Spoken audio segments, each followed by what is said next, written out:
Thank you. Mr. Boyle. I'd like to thank the chair and the ranking member, as well as all of my colleagues. It is indeed a pleasure to resume my service on the Ways and Means Committee. I'd also like to thank all of the witnesses for being so generous with your time and taking now 3+ hours out of your lives in order to testify. You are proof of the wisdom of the old saying, no good deed goes unpunished. So I'm sorry you've had to listen to us for the last 3 hours and probably still have some time to go. I do want to return to the history of 8 years ago, because it's often said that history doesn't repeat itself, but it does rhyme.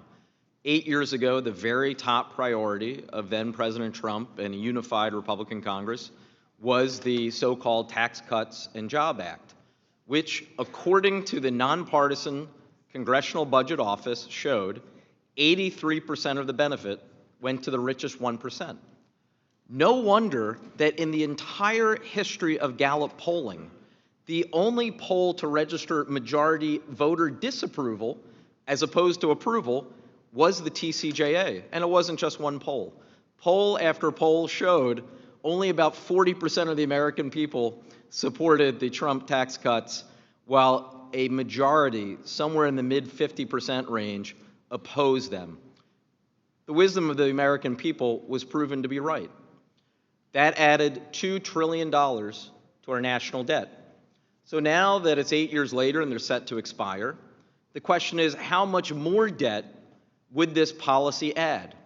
The CBO, again, released a report in May, and they've testified before the Budget Committee, another committee on which I serve as ranking member.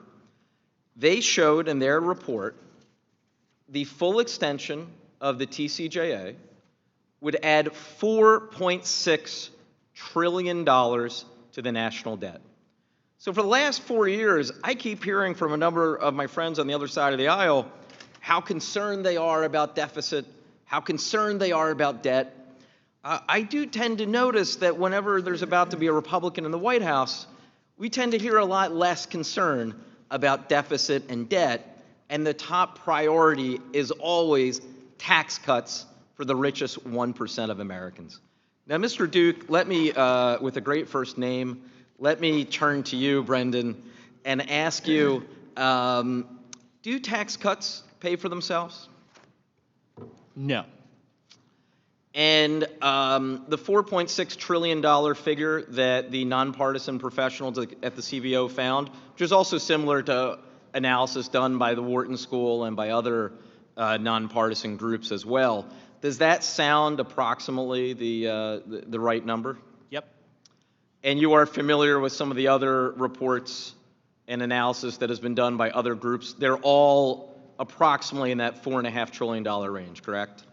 Yep, that's right. So it is fair to say that if we fully extend the TCJA, we will be adding at least $4 trillion more to the national debt. That's right. Now let me turn to tariffs.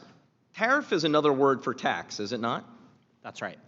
So if President Trump follows through on his promise to do wholesale tariffs on imported goods, that would be, in reality, like a national sales tax on anything that we get abroad, correct? That's right.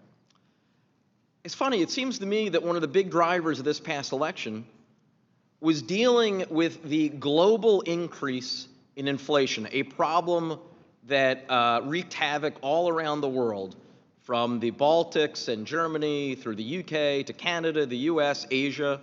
Started in 2021 once economies began to get back into full swing after the COVID pandemic, and that we had to restart supply chains.